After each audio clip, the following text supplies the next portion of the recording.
However, I do know enough to realize that the odds of me, Raymond Moody, finding the only two such people there are without really seeking it out over a period of 4 years was practically impossible.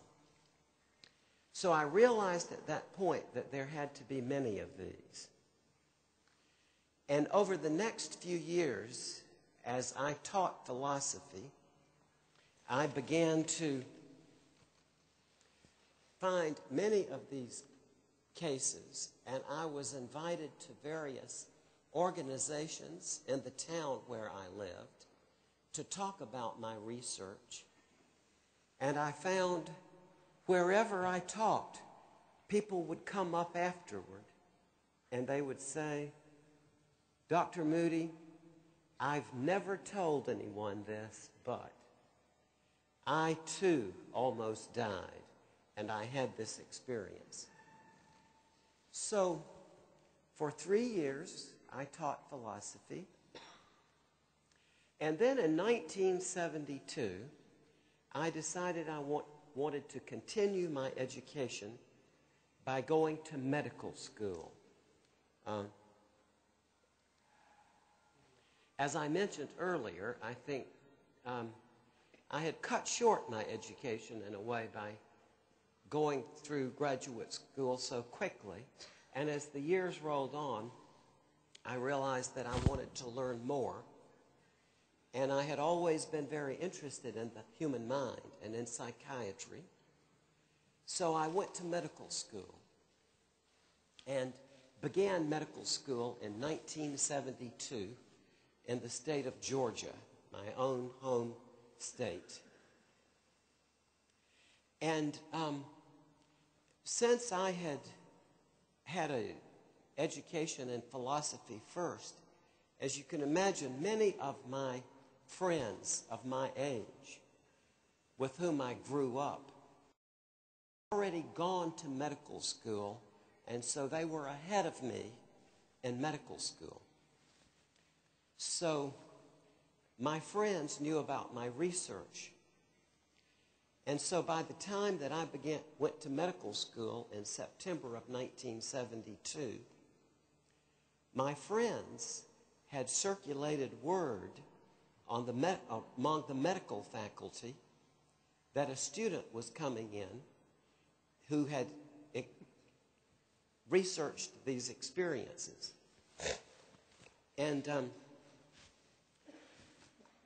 I often hear this rumor about me, or story that people tell, that they say, "Oh, poor Dr. Moody suffered so badly because the other doctors thought he was crazy, and they thought his research was ridiculous, and they tried to make him, to put him out of the medical profession," or so on. And that's a very interesting story, and I almost wish it was true, because my wife says I do have a little bit of a martyr complex. But actually, that was not true at all. And within the first few days and weeks that I was in medical school, 8 of my medical professors called me up and came to my house, or I went to their house or visited them at their office, and they all began in the same way. And they said, "Dr. Moody, thank you so much for examining this question." Because about half of them had had this experience themselves. Wow.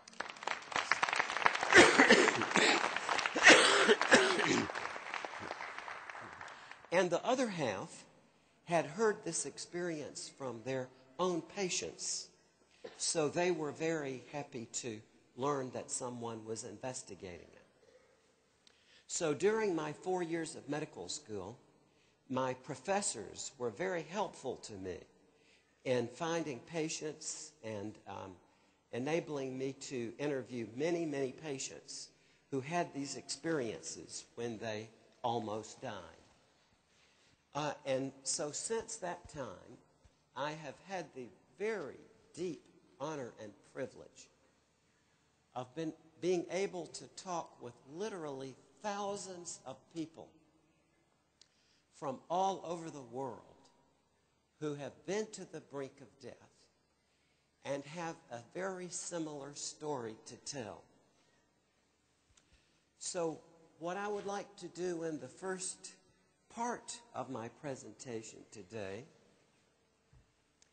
is to talk with you about the common features of these experiences that we have learned now from physicians all over the world.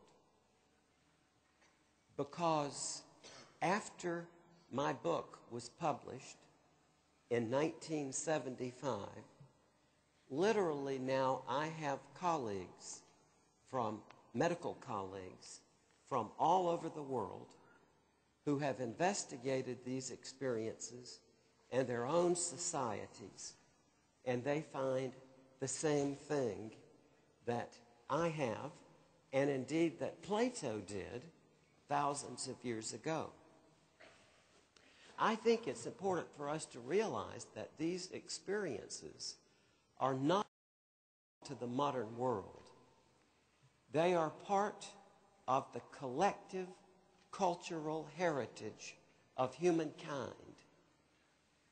But the reason why they have become so common in the 20th century and the 21st century is simply that we now have methods of cardiopulmonary resuscitation that enable us to bring many people back from a state of being that just 100 years ago would have been called death.